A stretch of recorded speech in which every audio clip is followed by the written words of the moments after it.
All right, everyone. Hello, hello, hello. How is everyone doing? It is a pleasure to do this meetup online tonight from Chicago. Uh, it's a little bit different than what we're used to, but like the entire world is a little bit different these days. So I just want to make sure that please, everyone, stay healthy, stay inside, call your family, send them lots of hugs and lots of kisses. They deserve these days all the world, all the love in the world. And with that, it is a pleasure today that we have Valeria. Valeria, can you say hi? Hi guys. And we have also Mark. Hey, everybody. So good to see everyone here. Thanks for coming. Good, good, good. So I feel like a TV host. Hi, I'm Jorge Coca. No, that's okay. So we have Valeria who's gonna be talking about the Flutterista group. So Valeria, the show is yours right now. Hi guys. I am just here to present on the Flutterista group super quick Valeria, can you say? to invite you guys. The Flutterista group is a for women and non-binary developers who would like to join us, or anybody who has any interest in Flutter. We would love to welcome you. I joined Flutterista back in. It's a group that started at Google, and now we're about 120 people and growing. Also, I joined back in October or so, and I have found nothing but support and just really loving members and a fantastic resource if you just want somebody to talk to, or if you want to learn and have more resources to keep on with your Flutter journey. So please join us. If you would like to join, you can email me and I can send you the link. And if you go to the info section of this video, you will find my email, and it is theflutterista@gmail.com. If you would like to join, please email me. Just send me your email or anywhere where I can send you a link so that you can join us all. We would love to have you. And again, it's Flutterista, a group for women and non-binary devs who would like to join us. That's it for me. Welcome again, everyone, and welcome to the Chicago Flutter Meetup. We're very happy to have you here. Thank you so much. The Flutterista group deserves all the support that we can give from the community. Um, they're doing an incredible job of making sure that everyone feels represented and included. So um, I'm extremely proud to say that Valeria is part of our community. She's an incredible member. The Chicago Flutter Meetup wouldn't be the same without her. So please support them as much as you can. And with that said, that's it. I'm not going to interrupt anymore because today we have Mark talking about animations, and that's why everyone is here on the live stream of YouTube. So, Mark, please show us your magic. Okay, Jorge, thank you so much for that warm welcome. And I want to say also to everyone who is considering being a Flutterista, please reach out. It is an amazing group with so much potential to really have a big impact. So definitely join, get in contact with Valeria, and just get involved. It's really great. Okay, so here's what I need from everybody at home right now. I know we've been at home. Most of the world is in quarantine, but I want you to do something for me before we get started. I want you to get your right hand up, then get your left hand up, and then I just want you to snap and get some energy going. I want to see you do some snaps, get a couple of movements in. I want you to get really loose because we are about to have a party. It is going to be great, and I can't wait to share with you folks. So this is part 3 of getting familiar with Flutter. And today we're going to be talking about animation. Now, for those of you who don't know me, my name is Mark Thompson. You can find me at Mark Texan on Twitter. And then if you want to find out more about other things that I'm doing, etc., you can also find me at marktexan.dev on the web. Oh, I'm so excited. Such a party. Listen, before we continue, I do need to say something. And that is just thank you. And it's a huge thank you to to you folks for coming to spend time with us today. I know that there are so many things that you could be doing, but you are here, and that is phenomenal. So thank you, thank you, thank you. I also could not continue without saying thank you to Chicago Flutter for having me here. It's really exciting for me that Jorge would let me be a part of this group, and that I asked him if I could participate. He let me do these series, and so Jorge, thank you so much, and to the rest of the team at Chicago Flutter, thank you. And then also, I got to say thank you to the sponsors of this group, Very Good Ventures. Thank you for your continued support and helping to make things awesome. Now, let me tell you a little bit about myself. My name is Mark, and I love to code and teach. Those are my two really big passions. And, there's a lot of other things that I'm doing, but one of those really cool things that I'm doing right now is that I'm building a mobile app in Flutter called Totally Strong. If you want to check it out, you can. If you don't, you don't. That's totally fine. But, we have so much to learn today that I don't want to hold you. But I do have one last thing. And that is just some cuteness for your day. All right, this is my son, Wesley. He's still very cute. He was cute at the first presentation, and now we are 3 presentations in, and he's still the cutest in the world. All right, so I want to talk about outcomes. Like, what can you expect by doing this? Well, by the end of the talk, you're going to learn about the different types of animation in Flutter.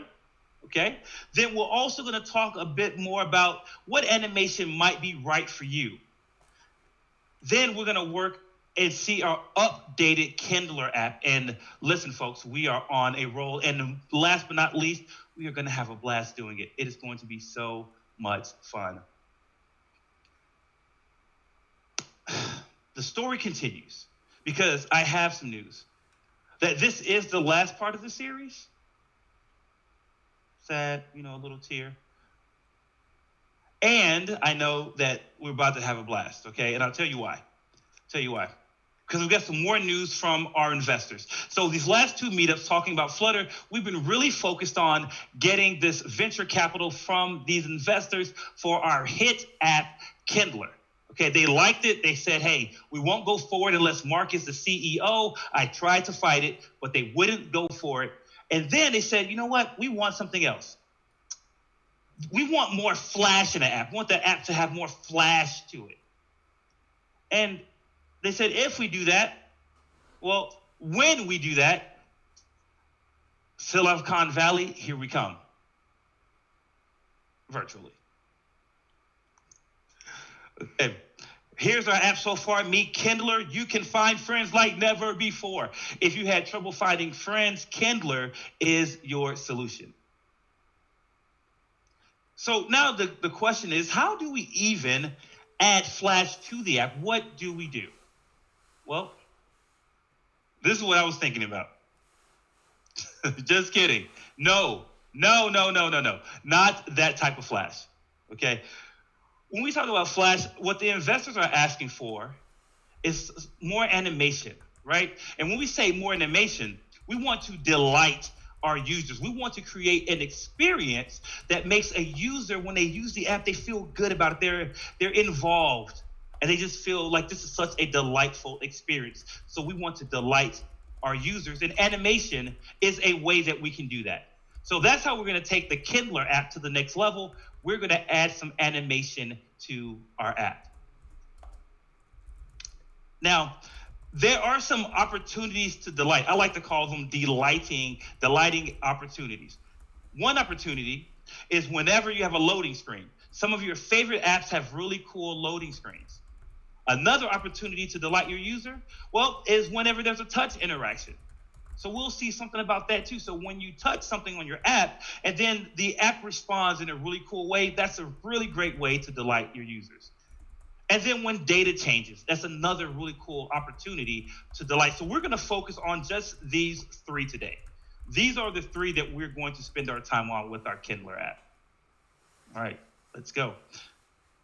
Before we get there, we have to talk about something very important, and that is, well, how does animation work in Flutter in the first place? Well, in Flutter, there are many ways to animate, actually, but I'm going to break it down into 3 broad categories that we can think about today. Well, the first category would be what we call implicit animations. The next category would be explicit animations. And then you have like third-party tools that can also help you animate in your app. Now, implicit versus explicit. We're going to have a friendly match. Let's talk about the differences, and let's talk about what it actually means to have an implicit animation versus an explicit animation. Well, implicit animations, well, you have a lot of powerful built-in animations, meaning these are pre-built. You can just use them. You can import them and use them. No third-party libraries required. These are just built into Flutter. You can build a custom implicit animation. So let's say you have an animation that you have in mind, but it's not already created. You can build your own. And when do you want to use an implicit animation? Well, you really think about it like this. If it's an animation that just needs to play through, that's when you would probably use an implicit animation. That's a great use case. And here's a really great thing. There is no need for an animation controller. And we're going to get into the details about these things, but the animation controller name kind of tells on itself, and it's the way that we can manipulate and have a finer-grained control over an animation so we can provide some functionality to control our animations. Now let's hop over to explicit animations. Well, some of the same stuff. There are some pre-built animations already available for you that are under the explicit animation category. And again, you can just do your own custom, so you're not locked in if you can't find a pre-built animation to support you. All right. These are great for fine-tuned control, meaning if you want to play, pause, or stop an animation based on user events, user interaction, maybe you want to stop and then resume. These are the types of control that I'm talking about where you'd actually want to think about having an explicit animation. And you need an animation controller to be able to get hooks into that fine-grained control. So what's really the major difference? Well, the animation controller. That's what the difference is going to be between the implicit animations and the explicit. Implicit animations just run and play, whereas explicit animations require you to control them and tell them what to do. You have to kick it off. But an implicit animation will just run and play. So with that being said, let's see what we have so far in our app and know what to do next. So if we look at our app, we have our loading screen, and I'm going to jump right into our app right now.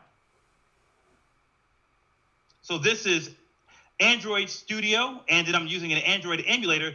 Now, if you look, I'm going to restart the app just from scratch. If you look right there, we have this loading screen, and then we see the actual app load. Now, when I see that loading screen, you know what I think? Delight, opportunity. Delight, opportunity, right? So this is an opportunity for us to delight our user, because when we looked at what the code actually did and how the app ran, I'm going to restart it again so you can see it one more time. Well, the app is just showing a static text. That's not giving the user any real feedback either, because that text could be frozen. We wouldn't even know. So an animation is going to help give some hints, not only to our users, but we get to add some delight. So let me show you how you can use an animation to do that. But now, here's what I want to happen. I'm going to have the text grow. Okay, I'm going to have the text grow while the data is loading. So would that be an explicit or implicit animation? I want you to type in the chat right now on YouTube. Is that an explicit or implicit animation?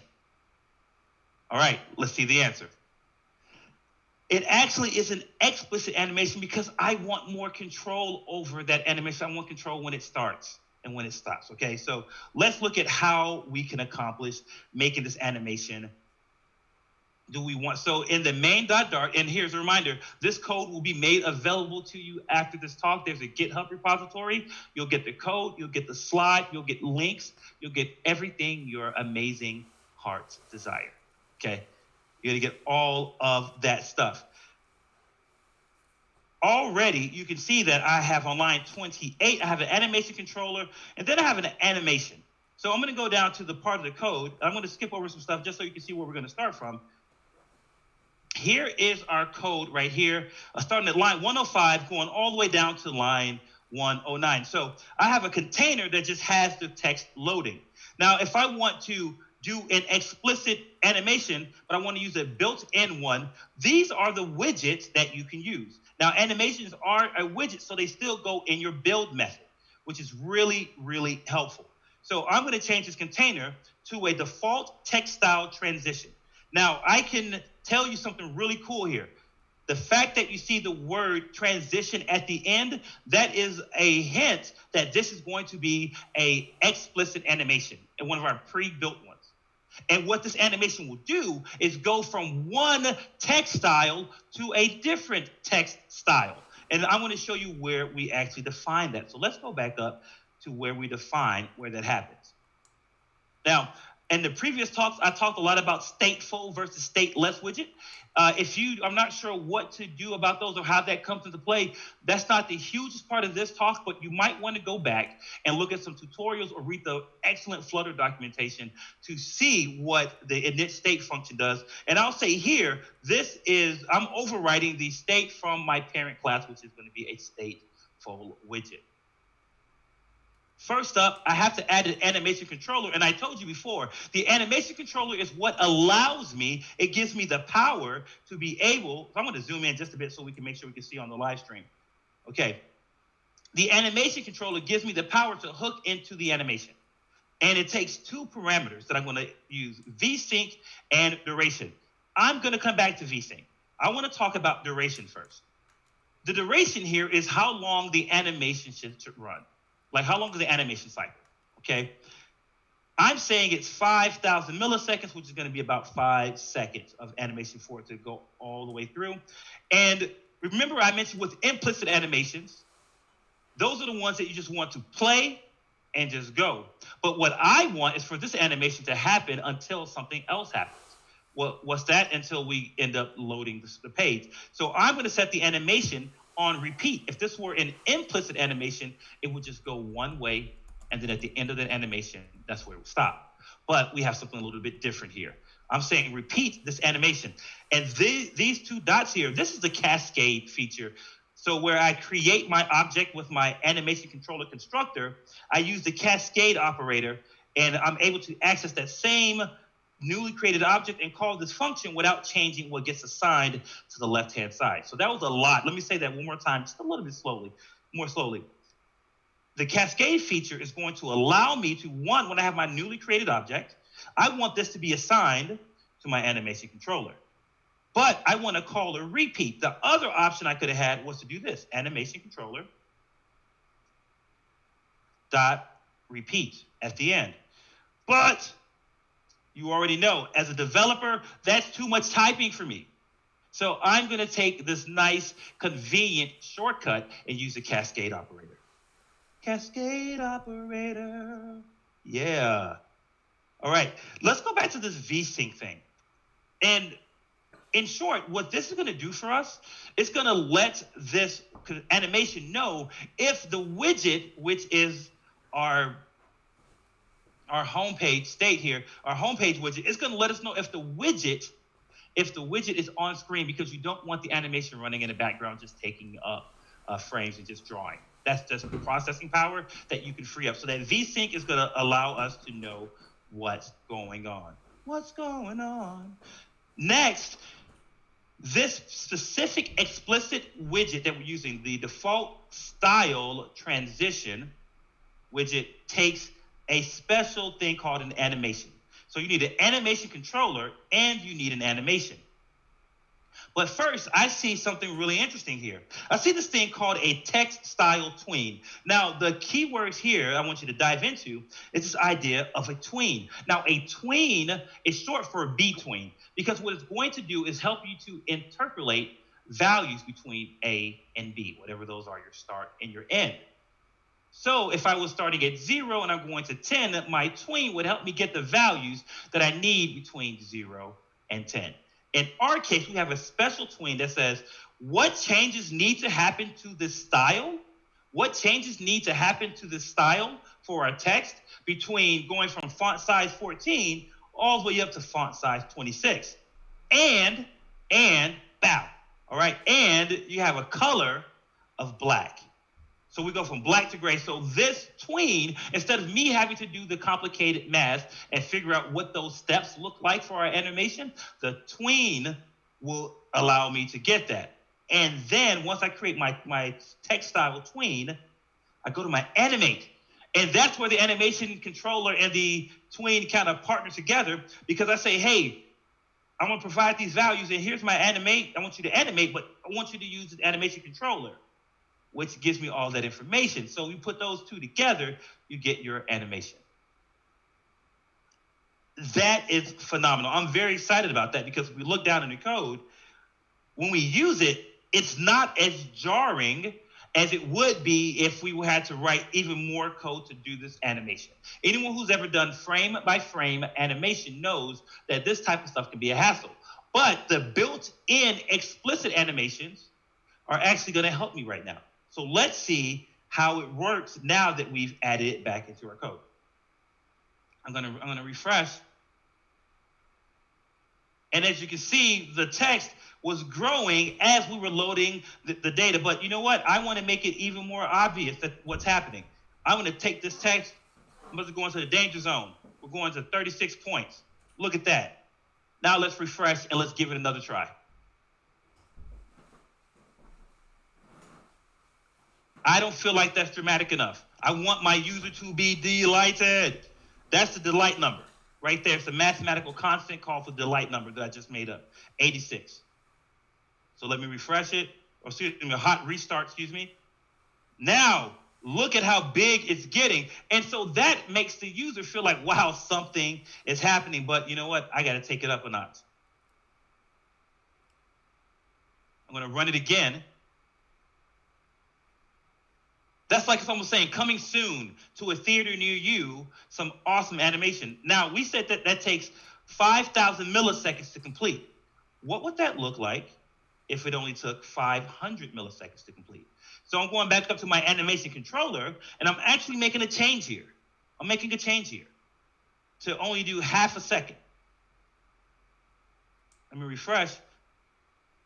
Excuse me, restart. Now, it's happening really fast. So what did we just learn? You have to fine-tune your animation based on what happens on the screen, right? That wasn't as smooth as I would have liked it. So if I made it take a long time, maybe 50,000 milliseconds. Let's do a hot restart. Now it's a nice slow burn, and we may not even get there because by the time our data loads, our animation gets cut off. Okay, very fun. Very fun. So congratulations. You have just made your first explicit widget. I got something for you. I've been saving. It's in this box right here. Bow. That's for all of you at home for watching. Congratulations. All right. Let me tell you something. These users will be delighted by this experience. I feel happier, and I'm sure you at home feel happier already just seeing that. Okay, a little delighted. I'll take it. Now, if we look at our screen again, let's jump back to the actual app so we can see it. Now we have two buttons. We don't want to match with this friend, or we want to match with this friend. Now, remember what I told you before, that you have opportunities when you are interacting with buttons or changing data. So what we're going to have happen is when you don't want a person to friend with that person, I want them to fade away and get out of my list. And this is a what? Type it in the chat. Delight opportunity. Because we have the opportunity to delight our user, because now we're going to be changing the way something works here. Okay, it's going to be super great. Now, how can we accomplish that feature? Well, we're going to look down at where we actually create this list.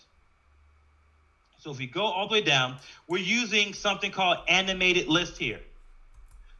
Now, remember what I told you. When you have a built-in explicit widget, it ends in transition. If you have a built-in, I'm going to give you a hint. It's not an explicit widget. What do you think this one is? It's implicit. But you know why? Because I don't want to be involved. I don't want to be involved with the changing of the data. I don't want to get involved with that. Well, excuse me, not the changing of the data. I don't want to be involved with the managing of the animation. So I use an animated list, which is a key to tell me that for implicits, start with animated and then foo, whatever foo is, right? So foo being your widget. So animated list, animated container, okay? Animated icons. You have a lot of options here. So I have my animated list, and what I have to set, what I have to give it, I have to give it a global key so that way Flutter can be really intelligent about how it's doing the animation. I got to say how many users do we have to display, and then I have to build each item. Now, some of this stuff is going a little bit deeper into the details of a builder function, but at a high level, here's what I want you to take away from it. I have to give the animated list something to return. Now, if you look at line 120, I'm going to give you just a second in the chat here. If you look at line 113, I gave you a hint that a certain type of animation starts with the word animated. What type of widget am I returning on line 120? Type it in the chat. I believe in you. You can do it. Okay. If you typed in, it's an implicit animation, you just crushed it. And the hint here is that it starts with the word animated. So now in my animated list, which is going to do a nice transition when the data comes in and out, I'm saying that, hey, look, I want an animated opacity. So I want my opacity to be animated over this time, over 200 milliseconds. I want to transition from opacity 1. And here's the widget, a custom widget called a friend card, which gives us this picture, the text, then the two buttons that we can interact with. That's what the friend card has. We pass in that data, and then we pass in another function called onRemove. Now, this is all custom code that I wrote for the friend card. You got two important steps here. This is where it's not automatic for this, but there's still work to be done. For my onRemove, I have to say a couple of things. One, I need to remove the element that I want to be removed. I need to remove it from the parent data structure. So the users is my array with my list of users in my app. So you can see them all right here. So I have 4 users. So I have to remove them from my array, and then I have to remove them. When I say from the current state, I'm talking about the state of my what? Animated list. So I have to remove it from both places. And then I have to tell it, well, how do you remove something? So there's a little bit of redundancy here that I could extract into a helper function to make this code more clear. Now let's see what happens. So we're saying when you remove, I want it to take 1 second, 1,000 milliseconds, and I want the friend card to be removed. Now let me hit remove. As you saw, it faded out, and then the list animated. But here's a really nice way to look at this. I want to remove from the bottom of the list. And so I had 2 animations happen with a very little bit of work. So implicit animations are working in my favor here. I had 2 things happen. I had 1, the fade out, and I told it to do that. But then I also had the value of what? The list animated itself. It closed down to show this nice animation that the data moved. Now the user will not see the jarring flicker effect of something being deleted. Now think about what that does for you. Let's say that you are on an app where you want to delete your text messages. It's very helpful that the text message has an animation to let you know which one is being deleted in case you have a lot. You might be super popular, okay? You might be super popular. I don't know your personal life, okay? But the big value here is now we can give the user information and some delight. It is so hard to top that. Information and being delighted while you're getting that information. What a time to be alive.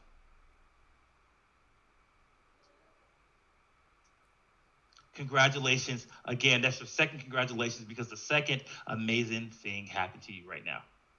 You just did, first we did an explicit animation. Now we did an implicit animation. But I want to tell you something. We have a little bit more to do. Let's keep this train rolling. the levels of delight in our app are doing just like this. Let me show you. See this? You see how I'm down and then I'm rising up? You see that right there? That's what our delight levels are doing in our app. They're rising. Okay, they're rising about maybe 0.04%, but I'll allow it. We got to be happy. We got to celebrate the victories when we get them. We got to celebrate the victories when we get them. In our app, we have this other icon that when you tap it, it's going to be a favorite. Now, I need you to bring it from deep inside and type it with so much love and passion in the chat. What type of opportunity is this? Delight opportunity. It's an opportunity for us to delight our users again with a helpful animation. Now, the option could be to what? Just let the animation flicker on into its final state. Or we can use the power of Flutter. We could use the power of Flutter to do something very special here. And that is to delight our user with animation. I'm going to go into, Charlie, let's see. Finn, they look pretty cool. They are ready for business, reporting for duty. Look at that. So I'm going to click friend on Charlie. And if I click unfriend, okay, you see a nice fade in animation there. Okay, Charlie, they look pretty cool as well. Or we got two friends because we dismissed everybody else. Let's see how we do this. For this animation, I put it in a different file just to show that you can have animations across your different widgets. The friend card is just my widget extracted from the main file into its own file for code organization. How you organize your code is definitely up to you, but I'm telling you, this was my thought process, is that I want to be able to not only maintain this in a more straightforward fashion, but I also want to be able to reuse it as our application grows. With all of this delight, we're going to get that 25K check from the investors. We're going to Silicon Valley, even if it's virtually. You know what? Here's a really great opportunity. If you're looking for a virtual app, I'm going to give you $1 million opportunity here for 10% equity. Make a virtual Airbnb. All it does is that you go inside an app and it just shows you pictures of the place that you think you're living virtually. No VR, just shows you pictures. That's going to be a hit right now. Thank me later and send a check to @MarkPexon. Now let's zoom in so we can all see the code. I'm going to go all the way down to where I've defined the animation for our animated button. First, you have to know that the way that these buttons are drawn, I actually drew them with a container. And because I drew them with the container, there was a counterpart, and I wonder if you can tell me in the chat right now. What can you tell me in the chat? What type of animation is this going to be? I'm going to give you 5 seconds in the chat. There's a big hint on line 95.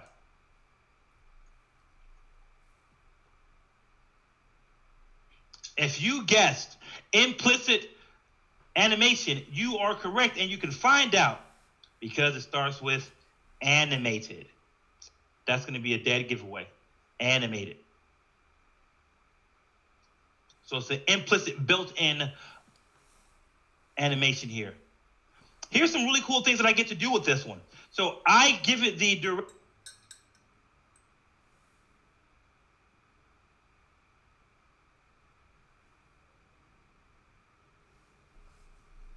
Okay, how long does it take?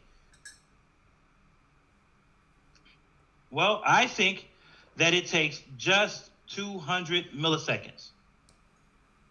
Then I'm going to give it the decoration to show the style differences. So by default, I want this thing to have box shape dot circle, and then we're going to have a new border that we have there, which gives us the border around it. But the thing that I want to change is the color of my container. If you selected this heart, I want the color to be red. If it's not selected, I want the color to be white. Same thing with my icon, but I didn't animate the icon because I got such a nice touch off of this. Okay, so there we go. And now we have the way our animation icon works. our animated button with our animated container. Here's a really, really cool thing that we can do right now. You see where it says ease in? That is going to be clutch for us. We're going to be able to take advantage of the different curves. How does the animation play out? Well, I set it on ease in, but look, I have a lot of different curves that we can do. We can do ease in, we can do elastic in. So let's change this to elastic in, and let's see what happens there. I'm going to save it.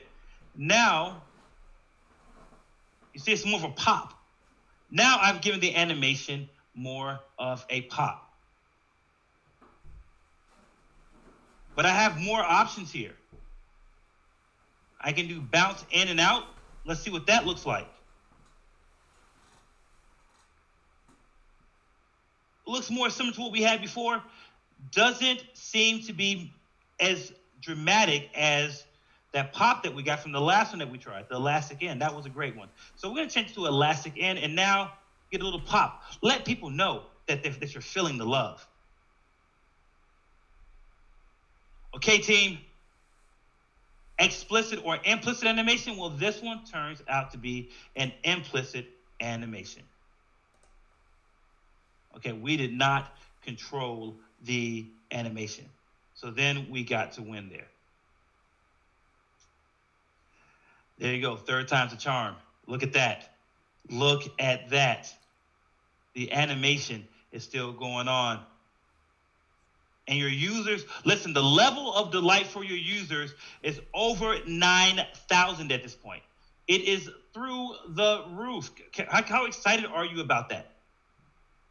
Okay, so it's more like 400, but we'll live.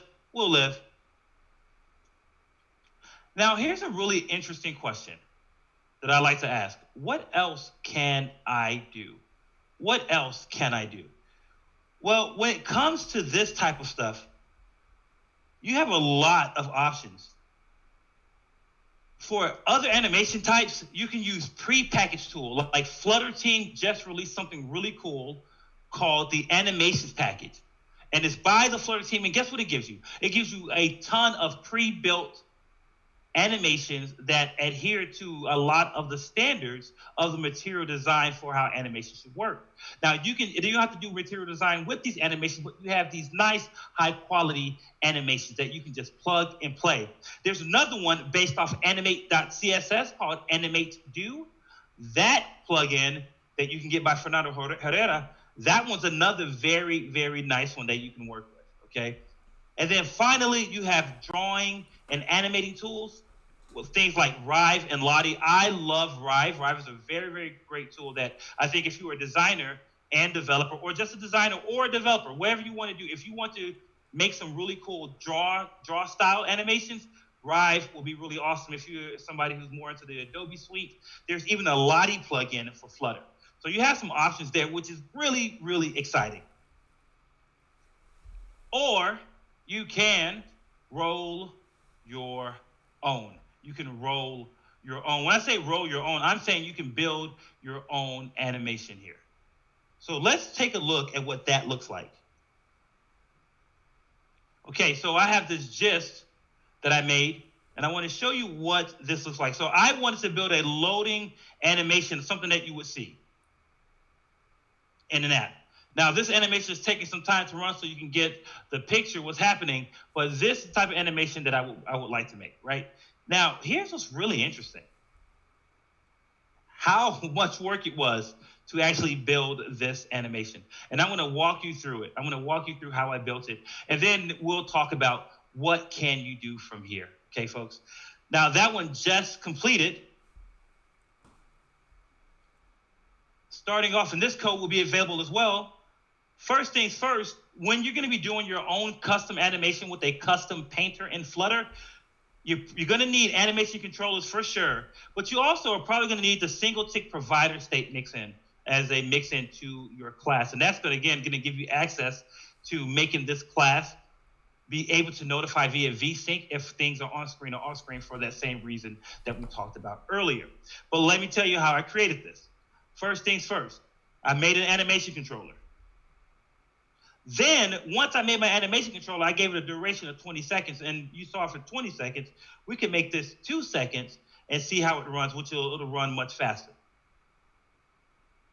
Okay. An animation behind the scenes is really just calling set state a bunch of times in succession, right? So you can keep changing the frame, so you can keep seeing everything. But it's really specialized and it does it the right way. So here, I have the animation controller. I got my VSync. Then I added a listener using that cascade again. Using that cascade. Then I'm setting the state to this turn value that I set to be the current value of the animation.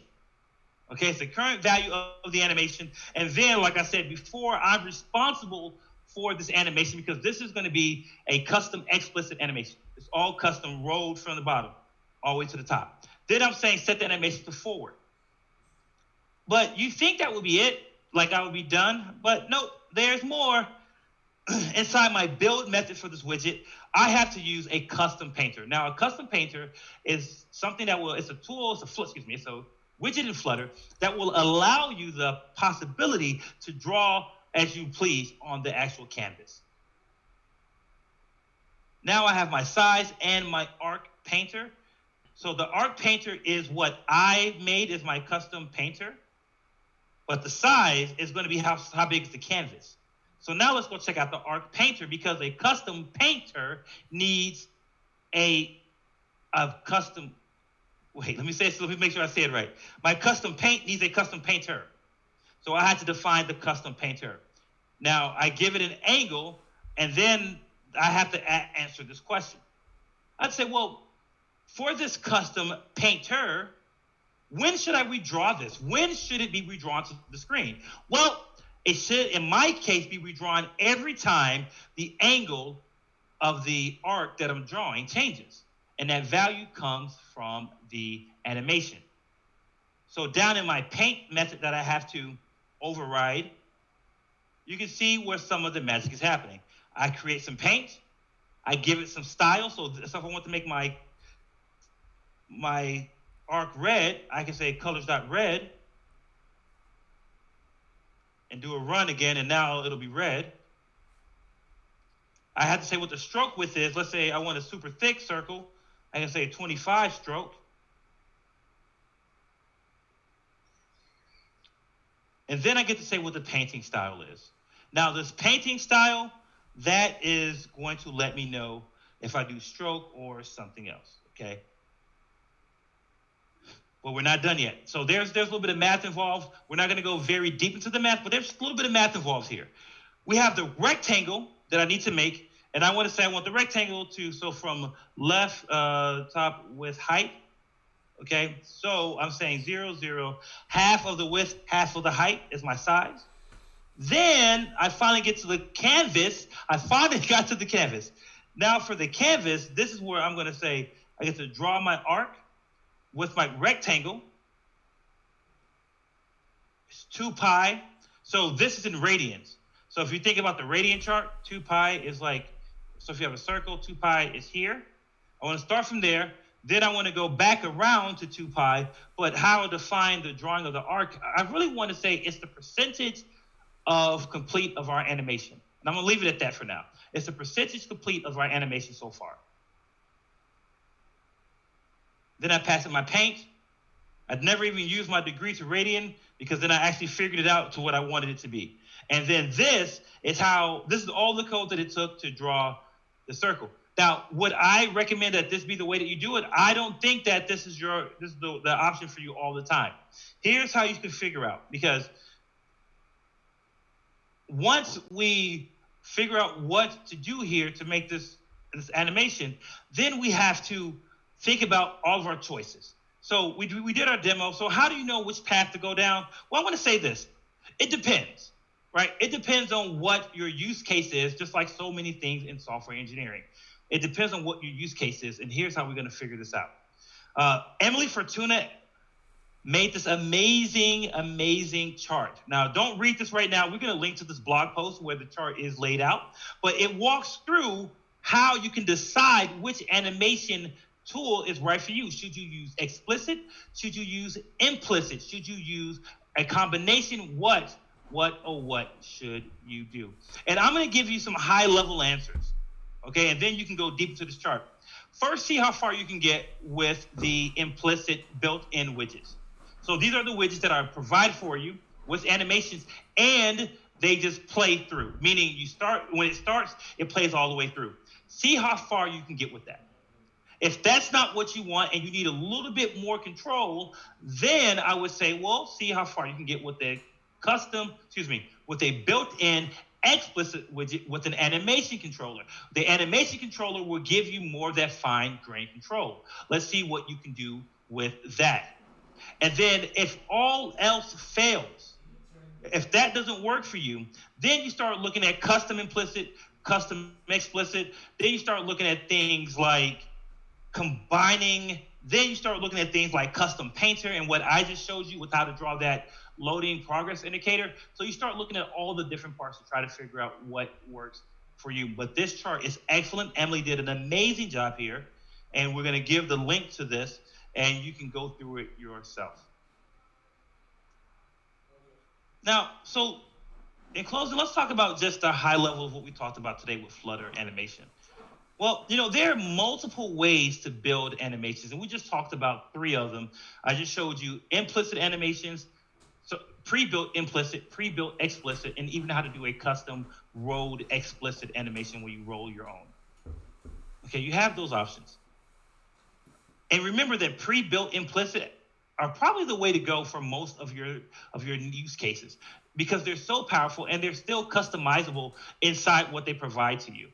And there's probably a widget for that, depending on what you're trying to animate. There's probably already a pre-built one. When you need more control over the animation playback, etc., that's when you're going to want to check out the pre-built explicit animations. And if those aren't enough, you can go for rolling your own or checking out third-party tools like Rive and Lottie. And with that, I have one more thing to show you an animation of. Me saying thank you. Thank you, thank you, thank you, thank you, thank you. Thank you for hanging out today. Thank you for coming to this presentation. Thank you for learning with us. And thank you for supporting the Chicago Flutter Group. You folks are amazing, and I am so grateful that you decided to join us. Now, this is the end of my series with the Chicago Flutter Group, the Getting Familiar with Flutter series. This is the end of that series, but the group is going to go on, and I'll still be hanging out, and I'm sure that there are amazing things to come. So please continue to support this group. Jorge is an amazing leader, and the team that's supporting him, they're very amazing. So please continue on because next month, I'm sure we're going to have another great session. If you want to know about stuff, Flutter documentation, Flutter YouTube, here's a book that I like by Rat Payne called Beginning App Development with Flutter. So if you're that person who started today, this is your first one, you're not really sure about Flutter, this is a great book for a beginner that will let you really understand a lot of the concepts and go through some really cool examples. If you want to find out about my app that I built with Flutter and which is on my t-shirt, you can check out totallystrong.me or totallystrong.app. They both go to the same cool place. Definitely find me on Twitter with that handle. And then if you like me and you want to continue to stay in touch with me and ask me questions about Flutter and animation and all kind of cool stuff about web and mobile development, you can reach me at Mark Texan. All right, folks. You are an amazing, amazing group of people. Thank you. Thank you. Thank you. And that's all for me.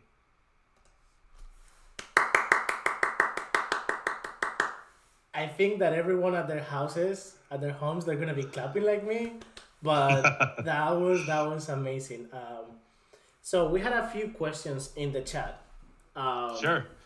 So Rona was asking about animations. So when you were using the controller and there was like a begin and an end state, she was asking if you know that if there's an immediate state between begin and end. Oh, great question, actually. Let me share my screen again, because I actually have a good answer for that. So when it comes to animations, that's a great question. The animation controller is actually your friend, because it does give you some more stuff here. So if you get really deep with the animation controller, you can actually add a listener that can give you the state. So there's an animation state listener. The animation status, I believe. There's animation status. And you can get completed, dismissed, forward, and reverse, and the values. So with the animation controller, you can add a listener to the controller that will give you access to those values that you can do something. So let's say that you were going to after the end of your animation that you use the controller for, you could actually do a dot. You can listen to this, and then you could take that same animation and you can reverse it. So I can show an example of that. So I'm going to add a listener. So I'm going to add a status listener, okay? And that's going to give me a status. Okay. Okay, so I'm going to get a status. So what I can do with this, did I miss something here? Okay, there we go. Cool, I can say if status absolutely, well, if it equals, someone say absolute equals, it's not JavaScript. Okay. Animation status dot, let's say completed. What I can do now is I can call my animation because it has Dart has closures. So I can call my animation and then I can do dot reverse.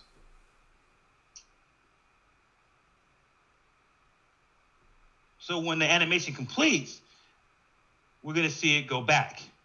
So it's going to go forward, then it went back. So you have access to the different values of the life cycle of an animation controller, of the animation playing through. Hopefully that's helpful and it answers the question. I think it does, and actually that was a really, really good explanation. The other question that I've seen in the chat was, how is it possible that you have so much energy and all the stuff?